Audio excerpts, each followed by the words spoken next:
And first of all, I want to say Happy Thanksgiving to everyone here. We got some of the wives here today. Looks like, happy Thanksgiving to all of you and your families. Hope everybody have an opportunity to take some time. And we got, really Thanksgiving should be a lifestyle. We got so much to be thankful for. If you can wake up and you got breath in your body and man, good health, man, you got everything that you really need. So thankful for that. But this is an exciting week. It's the season for us, as y'all know, and then South Carolina. This is a goal of its own for us. It's important to obviously everybody in this state. It's a lot of fun to be able to participate in rivalry games. It's something that's kind of just been woven into my life my entire 49 years. It's been that way for me. So it's always a special week, all over the country. You think about all the great games going on, Clemson, South Carolina, Alabama, Auburn. You got Michigan, Ohio State, Mississippi, Florida State, Georgia Tech, Georgia, Virginia Tech. I mean, it just goes on and on. So a lot of good stuff going on in the country this week, and it's an exciting time for everybody. And again, we got Thanksgiving to be a part of it. South Carolina, they're 6-4, but man, they had two really close losses that they could have gone the other way, and they're sitting here 8-2. And I think that they're that's kind of who they are. I think that they're a team that's capable of playing with everybody that they play with, and they've had some injuries and things like that along the way. But this is a team that you can definitely see has grown in their confidence and has improved. And again, I know they had a couple of tough, really close losses, but it's a good football team. And Will's done a great job in building this program and getting them in a situation where they can compete really with everybody that they played. And again, I've had a couple of tough losses go against them, but they've also had some really good wins. They've battled hard. They're playing with a lot of good chemistry, and you can see that on tape. Defensively, man, they're really good up front. They got a bunch of guys. They've had some guys injured, so there's still a few question marks on kind of who all is going to actually line up for them on defense. But looking at the totality of their season and the guys that we competed against last year, these are really good football players, man. Number 8, he's as good as there is out there, especially when he's been healthy. 6 is a good player. All these guys up front have played a lot of football. They'll probably get 22 back. I think he's a really good player. 16 is an outstanding player for him at corner, very active. 6 has played a ton of football for them in the middle. So good team. And then offensively, I think that this is one of the better groups that we've seen. Bentley he's got a great arm. He's accurate. He's playing with a lot more confidence, as he should. He's an experienced football player. He has a good grasp of what they're doing. I think they're good up front. I think Zach Bailey is a great player. And, I think that they have run the ball with much more consistency than maybe they did last year. I think they've been a little more committed to that. And they've set up some nice play action plays off of it, some RPOs. They do a good job with their screen game and boots and taking some shots down the field.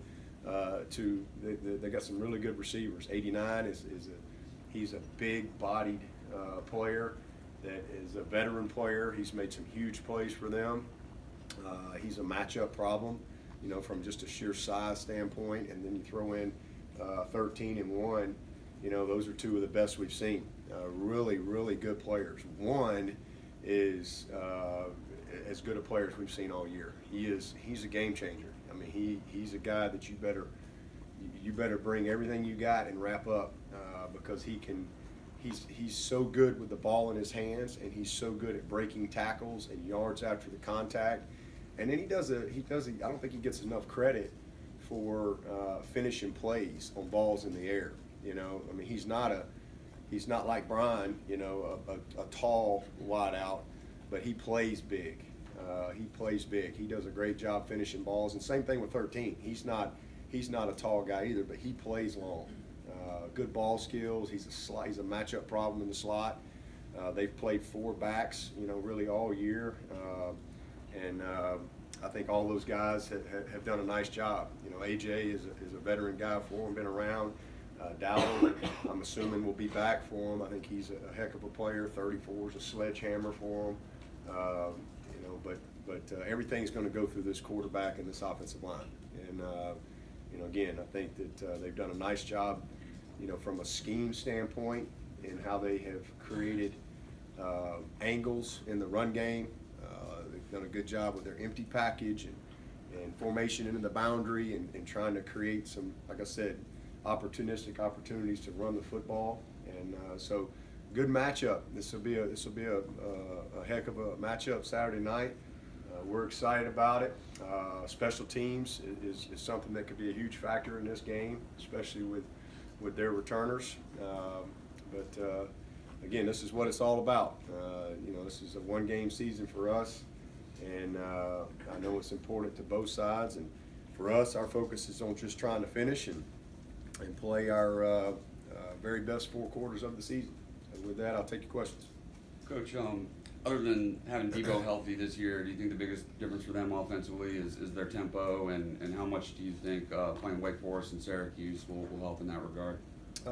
Yeah, I mean, we've seen a lot of tempo teams, and we're a tempo team, but I think Brian, their offensive coordinator, has done a great job for them. I mean, he really has. He's a heck of a coach, and you can see his influence is in their style of play and the confidence that they're playing with, and just against some of their formationing and some of the things that they're doing in the run game. But you know, definitely the addition of 1 and 13. 13 didn't play last year either, I believe, and you got those 2 guys. You get better in a hurry. They're 2 really good football players that they didn't have, and they're just more confident. And again, I think the consistency and the continuity throughout the whole season has really helped them. And then Bentley's he's a really good football player. You mentioned Brian Edwards. Just what about him makes him such a good player? And what did y'all see in him? I know y'all recruited him. Yeah, we did. Well, he's big and he's got a great body for the position.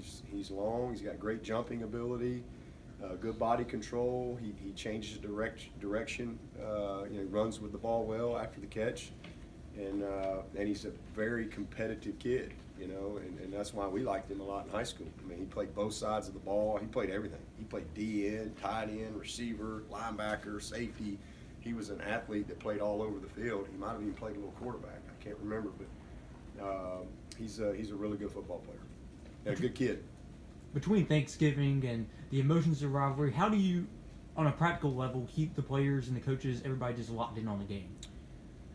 Well, we have a plan, a preparation plan in place that we believe in, and that really doesn't change much. The biggest change in this week is obviously this is a game that's a little more personal because you kind of live with it, you know, in your community every single day, everywhere you go. So there's always you know, you got a little juice like that you may not have if you're playing Duke. But for us, every game is the biggest game of the year. So we create that mindset every week, all year. Our preparation doesn't change, whether we're playing Furman to open the season or South Carolina to end the season. Our preparation doesn't change. And I think that's the biggest thing is it creates you know, continuity and belief in what you do. You know, we don't, all right, we got to practice longer this week, or we don't. That's to me, that sends the wrong message. You know, you put your best in every week.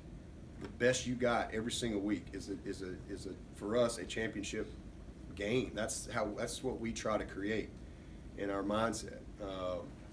So the preparation there's zero difference, with the exception of we do have Thanksgiving, so they're out of school, you know, Wednesday and Thursday and Friday, so that's different, and so you have to manage that. And so we've got a Thanksgiving plan that we've always kind of had in place that we believe in. It allows us to, as coaches and as a team, to get our preparation in the way we need to, but also be able to take the time and give them, our players, the time to celebrate Thanksgiving. So we do that. It's just kind of a part of our week. That's the only difference in the week. But as far as the emotion of the week and all that, emotion don't win. Execution wins. Most fired up team ain't gonna win the game. It's the team that takes care of the ball and does a good job on third down and makes a difference in special teams and wins in the red zone and can run the ball, can stop the run, block, tackle. That's who wins. You've been a part of two great rivalries now, and you mentioned so many across the country. Are they all, do you consider them all kind of pretty much the same as far as intensity and all that goes into it, or is there maybe a little bit of a unique one to each? Does this kind of compare and contrast to the Alabama-Auburn one? Well, it's hard for me to, it's hard for me to speak on a bunch of these others because I haven't been a part of them. But I find it hard to believe that there's any rivalries any better than the two that I've been a part of. And for me, as I've said many times, I had 13. I was a part of, as a player and a coach, 13 Alabama-Auburn games. So I've been there, done that, and then obviously grew up in the state as a fan and have experienced that side of it. And then this is my 16th Clemson, South Carolina game. So I've done it a lot, and the similarities between those two rivalries, there ain't no difference to me. It's because I think our states are so similar. There's no pro sports. It's high school football. It's college football. People are passionate about it. I think demographics are similar, and you gotta be one or the other. And it's kind of what people talk about all the time. Some form of fashion, and so I think from a passion standpoint, an intensity that kind of consumes the state and then kind of carries over into the off season. I think that there's nothing better than these two rivalries that I've been a part of. I think they're very much the same. The biggest difference is we're not in the same conference. That's the biggest difference. When I was at Alabama, obviously, you're not only in the same conference, same division. But that's really the only layer that we don't have is we're not competing for a conference in addition to everything else that we're talking about. Christian Wilkins was announced for several awards the other day. What's it like been coaching him throughout his career? It's been amazing. He's very deserving of all the awards that he's being recognized for. He's a Nagurski finalist. I think he's a Outland finalist now, and the one I'm most excited about is the Campbell Award. To me, the Campbell Award that's the Heisman for a football player because it's a student athlete. It's the epitome, and so I've been to that banquet so many years. In every December up there in New York, and I've always said, man, one of these days, God, I hope we can have a player on that stage. So I'm so excited about that award because it's not just football, and so but that's exactly who he is. It's been amazing to watch him for 4 years. He's my first two-time curtain call guy ever as a senior.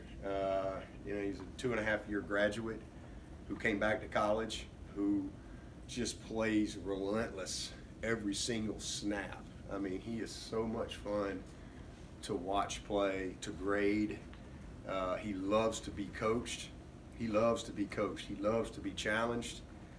He's an unbelievable leader, and just likes it. He likes practice. He just is one of those guys that truly lives in the moment each and every day. And I just think he's such a breath of fresh air when you're dealing with young people and just what he brings every single day. I was as a player, but just his commitment, his details, his preparation, his leadership, his encouragement to his teammates, his challenge to his teammates, all of it across the board. He's definitely one of the most unique young people I've ever had the privilege to be around. Did you learn anything about Renfro last night? Yeah, he's doing good. Nothing's changed. Just going to be day to day, and you know, hoping for the best. Yeah, we'll go back to your inaugural season, your interim season, when you played South Carolina. That game kind of endeared you to the fans here. What did you learn that year about this rivalry? You'd been on the staff prior to that, but that game, what did it tell you about this rivalry? Not much, because like I said, I had already been a part of I guess that was my 6th game. I think that was my 6th game. So really nothing different. I mean, I had lived in those first 5, and I knew how important it was, you know, living in the community, being a part, going out on the road recruiting. You know, people have no idea who you are, and they judge you instantly because you got a logo on your shirt. You know, that's just that's the way it was in Alabama, and that's the way it is here. And so I had kind of lived that in this state. So I knew. I mean, there was really anything different that I learned about the rivalry that game. That game was just, you know, probably the reason I got the job. You know, maybe I would have still got a shot, but I think after that was definitely, you know, the final piece to say, okay, hey, let's give him an opportunity, see what he can do. Coach, much has been made about potentiality of winning 5 in a row against South Carolina. You are 5-5 against the Gamecocks. How much would it mean to you to have a winning record against those guys? Well, it's important, you know. I mean, that's something that I think we've done a good job with all of our goals, and but you know, we still got some work to do there, and you know, I just want to win every year. You know, every year is important. Every year is a season of its own. It stands alone, and the biggest thing we wanted to do was obviously to become more consistent in achieving this goal, and so we've done that. But we got off to a slow start. You know, hopefully we can continue to, you know, have good consistency in this rivalry. But you know, I want to win, not for me. I want to win for our team. I want to win for our fans, and you know, I want to be one of the few 12-0 teams in college football. You know, there's not many 12-0 teams at any program historically. So this is a you know, be a great achievement for this group. It's not about me. Does this game have a noticeable impact on recruiting, especially in-state recruits when it comes to when you go and see them? Yeah, you know, not when really. losses is not that big of a deal. Not really, because we you know, occasionally there's a guy or two that we recruit against, and it was that way when I was in Alabama. You know, it's just really. First of all, the programs are very different, just from a sheer, you know, geography, location, the whole deal. And most kids that have grown up in this state, they're usually one or the other. Sometimes, you know, a guy may transition one way, but it's usually not the case. And so we don't really recruit a lot against each other. You know, there's a few kids here and there, but when you look at our state and just the sheer population of our state, we don't have a huge number of a big pool of prospects, you know, for this level, you know, as compared to